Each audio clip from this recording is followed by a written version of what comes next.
Gentlelady from Connecticut is I recognized. yield 4 minutes to the gentleman from Texas, the distinguished ranking member of the Homeland Security Subcommittee, Mr. Gentleman is Cuellar. recognized. Mr. Speaker, thank you. And I rise in support of this bill. But first, I want to thank the chairman of the committee and the full committee, and certainly my ranking member for their leadership, and certainly also to the staff on both sides for the hard work that they have provided on this difficult bill. I represent about 280 miles of the U.S.-Mexican border, and let me be the first one to say this bill is not perfect. However, this bill is better than the alternatives of either funding the department under a continuing resolution or shutting down the government. That is the choice in front of us. This bill puts real requirements to the department, provides oversights, makes targeted investments, directly helping states and local communities to make sure that we help folks like firefighters and other folks. And let me say this, it's better than the alternative, leaving the department with a blank check, virtually unchecked by the Appropriations Committee and by Congress. Allowing DHS to operate under a continuing resolution or trying to shut it down, ICE would ensure that they have no direction from Congress. This bill flat funds ICE, but at the same time, we also strengthen the oversight of ICE by increasing funding to the Inspector General by over $38 million over FY25.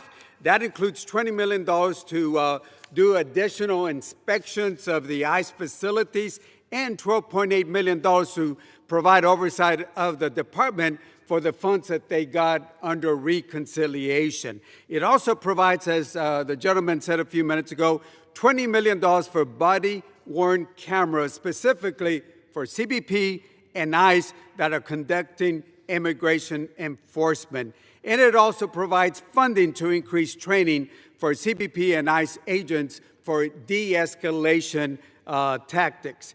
Let me say this, we did try to fight more. Unfortunately, we couldn't reach an agreement with our Republican friends, but we did not walk away from the work of putting oversight into law that this bill provides itself. We also provide funding, accountability to the Office of Civil Rights and Civil Liberties and the Office of Citizenship and Immigration Services, which is, again, something that they try to close. Let me be clear. ICE can operate based on the funds that they were provided under reconciliation, but we cannot say the same thing to other departments or other agencies under DHS, especially when we talk about FEMA. FEMA gets $5.7 billion, including $3.8 billion for federal assistance, which is a 20% increase above FY25. And again, that money goes back to help firefighters, helps threats, disasters. And again, it also provides money to CISA. And as you know, there were cuts, but we are providing money there to make sure that we fight the threats to our critical infrastructure that we're seeing across. And again, finally, this provides funding in the amount of $550 million increase to the Coast Guard, because again, we got to make sure the Coast Guard gets a funding, especially when it comes to funding the drug interdiction. So again, I'll say this, is this bill perfect? No.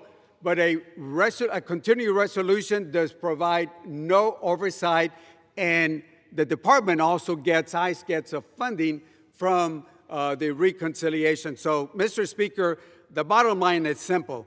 This bill is better than the alternative. With that, I yield back. Thank you.